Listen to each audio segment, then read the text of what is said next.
दीपावली का त्योहार आ रहा था।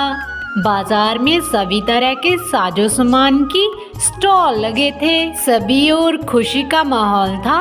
उसी जंगल में टोनी अपने परिवार के साथ रहा करती थी और बल्लू चिड़ा मेहनत मजदूरी करके अपने परिवार का पालन पोषण कर रहा था। बल्लू को काम मिल जाता तो उसका परिवार भरपेट खाना खाता, लेकिन किसी किसी दिन तो बल्लू को कोई काम न मिलने के कारण उसका परिवार भूखा ही रहता था।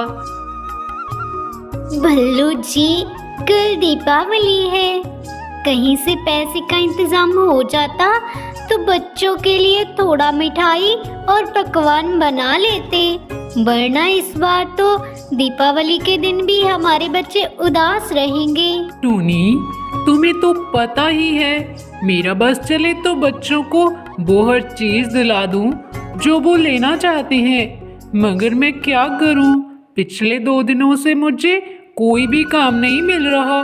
रोज काम की तलाश में निकलता हूँ, मगर खाली हाथ लौटना पड़ता है। हे लक्ष्मी मैया, कृपा बल्लू जी को आज काम दिलवा देना, वरना हम गरीबों की दीपावली कैसे बनेगी। टोनी और बल्लू काम के सिलसिले में बातचीत करने के बाद बल्लू वहां से काम की तलाश में निकल गया और टोनी चिड़िया वहां से उड़ते हुए अपने घर लौट आई। उधर बल्लू काम की तलाश में रिब्बू उल्लू की दुकान पर गया, मगर उसे वहां पर कोई काम ना मिलने के कारण वे मिट्ठू तोते की दुकान से भी निराश होकर 1-2 दुकानों पर और चला गया, मगर उसे उस दिन कोई काम नहीं मिला। वे निराश होकर एक जगह पर बैठ गया। अब क्या करूं मैं? कहाँ जाऊं काम की तलाश में? अगर काम ना मिला तो बच्चों के दीपावली के उपहार कहाँ से लाकर दूंगा मैं उन्हें? मुझे कोई काम ढूंढना ही होगा। मैं अपने बच्चों के चेहरे पर उदासी नहीं देख सकता। और फिर से बल्लू काम की तलाश में निकल गया। थोड़ी दूरी पर आते ही उसे एक बड़ी सी दुकान दिखाई दी। बल्लू उस दुकान के मालिक के पास चला गया। तभी दुकान का मालिक बोला, जी बोलिए बोलिए, क्या चाहिए आपको? मिठाई, पटाखे, कपड़े या गहने? जल्दी जल्दी बताओ, दुकान बंद करने का समय हो जा रहा है। जी वो नहीं मालिक, मुझे तो काम की तलाश थी। अगर कोई थोड़ा बहुत काम मिल जाता तो आपकी मेहरबानी होती साहब। लेकिन मुझे तो अब तक किसी की जरूरत नहीं थी। मेरा काम तो ठीक तरीके से चल रहा है ना। मालिक, हो सके तो मुझे एक मौका दो। मैं आपके हर छोटा बड़ा काम करूंगा मालिक, मुझे सिर्फ काम चाहिए। लेकिन अब तो दुकान बंद करने का समय हो गया है। सुबह तुम मेरे घर पर आ जाना। ये लो मेरे घर का एड्रेस और ये 100 रुपये रख लो। आज का तो कोई काम नहीं है, लेकिन कल को समय पर आ जाइएगा इस एड्रेस पर। ये मेरे घर का एड्रेस है। अब बल्लू के चेहरे पर खुशी की किरण दिखाई दी। अब उसके पास कल के लिए काम जो मिल गया था। अब बल्लू अपने घर लौट आया और टूनी चिड़िया को सारी बात आकर बताने लगा। बल्लू जी, ये तो बहुत अच्छी बात हुई, हमारी लक्ष्मी मैया ने सुन ली। अब हमारे बच्चे भी कल दीपावली का त्योहार जरूर मनाएंगे। अब गहरी रात के बाद अगली सुबह होते ही बच्चे स्कूल के लिए निकल गए। सुबह के 8 बज रहे थे, लेकिन बल्लू चिड़ा अब तक सो रहा था। तभी टूनी चिड़िया वहां आई और बोली, बल्लू जी उठ जाएं, जरा सुबह के 6 बज रहे हैं और आज तो आपको नए काम पे भी तो निकलना था। इतना सुनते ही बल्लू अपने घोंसले से उठा और बोला, टूनी, मेरे सर में बहुत दर्द और आंखें दुख रही हैं। लगता है मुझे फीवर हुआ है। पता नहीं मेरी भी कैसी किस्मत है। भगवान जी मेरे साथ ही ऐसा क्यों करते हैं टूनी? पिछले 3 दिन से काम नहीं मिल रहा और अगर जब काम मिला तो मेरी तबीयत बिगड़ गई। टूनी, मुझे काम पर जाना ही होगा।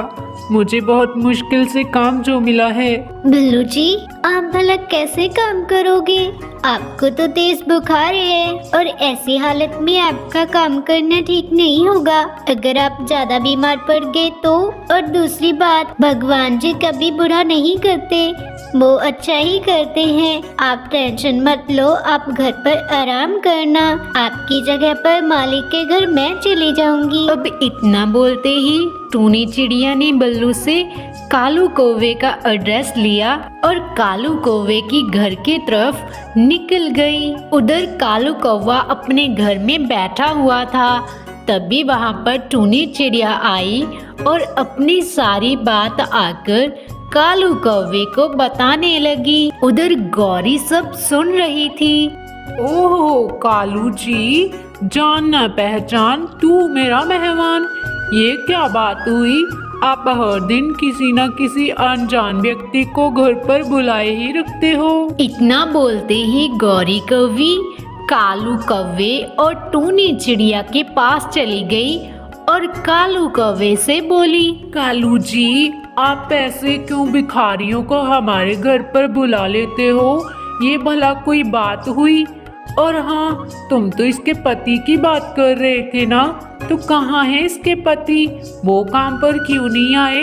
जी मालकिन, वो उनकी तबीयत ठीक नहीं थी, इसीलिए आपके घर पर कोई भी काम ना मैं कर दूंगी, इसीलिए उनकी जगह पर मैं आई हूँ। गौरी, इसका पति कल हमारी दुकान पर आया था और काम के सिलसिले में बोल रहा था। तभी दुकान बंद करने का समय हो गया था, तो मैंने इसके पति को हमारे घर का एड्रेस दे दिया और हमारे घर पर ही बुलाया था।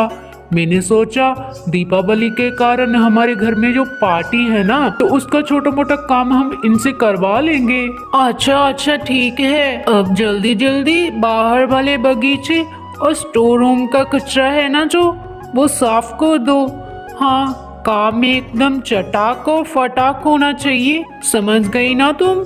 जी मालकिन, एकदम बढ़िया और जल्दी ही होगा। फिर गौरी कौवी अपने रूम में चली गई और कालू कौवा भी काम के सिलसिले में घर से बाहर चला गया। चलो, अब मैं जल्दी जल्दी बगीचे का काम खत्म करने के बाद स्टोर रूम की सफाई कर दूंगी।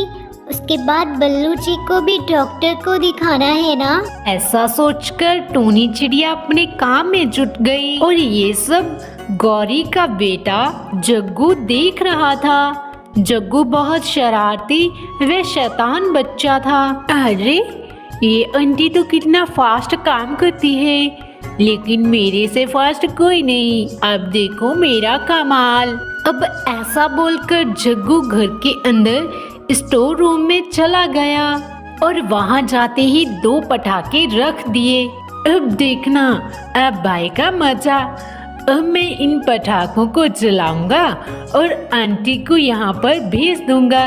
जब पटाखों की आवाज आएगी तो आंटी डरेगी। ये मजा तो आएगा। पटाखे जलाकर अब जग्गू टूनी को बाहर बुलाने जा ही रहा था कि तब भी उसी कमरे में गौरी कौवी चली गई। स्टोर रूम में पटाखे जलने के कारण आग लग गई।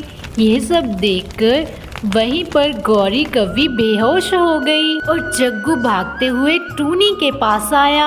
आंटी आंटी, मामा को बचाओ। इसने जा ही रहा था कि तब भी उसी कमरे में गौरी कौवी चली गई। स्टोर रूम में पटाखे जलने के कारण आग लग गई। ये सब देखकर वहीं पर गौरी कौवी बेहोश हो गई और जग्गू भागते हुए टूनी के पास आया। आंटी आंटी, मामा को बचाओ, स्टोर रूम में आग लग गई है, मामा अंदर बेहोश पड़े हैं। जग्गू बेटा, तुम घबराओ नहीं, गौरी बहन को कुछ नहीं होगा। जग्गू से इतना कहते हुए टूनी चिड़िया तेजी से स्टोर रूम की तरफ चली गई और अपने जान की परवाह किए बिना आग के अंदर घुस गई और थोड़ी ही देर में बेहोश हुई गौरी को आग से बाहर ला दिया। बहरम पट्टी के बाद गौरी को होश आया। तब भी थोड़ी देर में वहाँ पर कालू कौवा भी अपने घर लौट आया और फिर कालू कौवे ने गौरी की ऐसी हालत देखकर गौरी से पूछा, गौरी जी, ये क्या हुआ? आपके पंख पर ये चोट कैसे लगी? अब गौरी कौवी ने सारी बात कालू कौवे को बता दी। गौरी जी, लेकिन ये आग कैसे लगी? आप तीनों ठीक तो हो ना? आग लगने का मेन कारण किसी को नहीं पता था। तभी कालू कौवे का बेटा जग्गू बोला, पापा मम्मा मुझे माफ कर दे, ये आग मेरे कारण लगी थी। मैं तो आंटी को सताना चाहता था पापा। जग्गू बेटा, मगर ये क्या बदतमीजी है? तुम्हारी शैतानी से तुम तीनों को किसी को कुछ हो जाता तो क्या होता? ये तो अच्छे नसीब की बात है कि आप तीनों ठीक हो, वरना इतनी भयानक आग लगी थी कि तीनों का बच पाना मुश्किल नहीं, नामुमकिन था। अब माफी मुझसे नहीं, तुम्हारी आंटी टूनी से मांगो। आंटी मुझे माफ कर दीजिए, मुझे नहीं पता था कि मेरी छोटी सी शैतानी इतना बड़ा कारण बन जाएगी। कोई बात नहीं जग्गू बेटा, मगर आगे से ध्यान रखना, कभी भी ऐसी शैतानी नहीं करना कि जिसके बदले में आपको फिर से पछताना पड़े। अरे हाँ टूनी बहन, जरा मुझे भी माफ कर देना, क्योंकि मैंने तुम्हें एक काम वाली ही समझा था, लेकिन तुमने तो आज मुझे नई जिंदगी दी, जिसके लिए मैं तुम्हारा धन्यवाद करूं उतना कम है। और ये 5,000 रुपये मेरी तरफ से छोटा सा दीपावली का तोहफा समझकर रख लेना, तो मुझे बहुत अच्छा लगेगा टूनी बहन। हाँ टूनी बहन, मैं तो आपका ऋणी हूँ। आज आपने बहुत बड़ी अनहोनी होने से बचा ली। अगर आप ना होती तो आज तो मेरी पूरी दुनिया ही जलकर राख हो जाती। इसके बारे में तुम्हारे पति को भी बोल देना कि उसकी नौकरी हमारी दुकान पर पक्की, और ये कुछ मिठाइयाँ और पटाखे आपके बच्चों के लिए जरूर ले जाइएगा टूनी बहन। ये सब कुछ पाकर टूनी चिड़िया अब बहुत खुश थी। टूनी चिड़िया बहुत ही खुशी के साथ अपने घर लौट आई और घर लौटते ही बल्लू चिड़े को सब कुछ आकर बताने लगी। अरे वाह टूनी, ये तो बहुत अच्छी बात हुई, आखिर लक्ष्मी माँ ने हमारी सुन ही ली। अरे वाह मम्मा, मैं तो कचौड़ी और बर्फी खाऊंगी। अरे हाँ चिक्कू दी, मैं तो पटाखे जलाऊंगा। अब ऐसा बोलते ही टूनी और बल्लू ने अपने घर की सजावट की और घर की सजावट के बाद लक्ष्मी माँ की आरती की। अब टूनी और उसका परिवार बहुत खुश था। बच्चों ने अच्छे अच्छे पकवान खाए और पटाखे भी चलाए। प्यारे दोस्तों, दीपावली के पावन त्योहार पर अपने से गरीब लोगों की मदद जरूर करें, क्योंकि आपस में खुशियां बांटने से खुशियां और ज़्यादा बढ़ जाया करती हैं। आप सभी को दीपावली के पावन त्योहार की ढेर सारी शुभकामनाएं।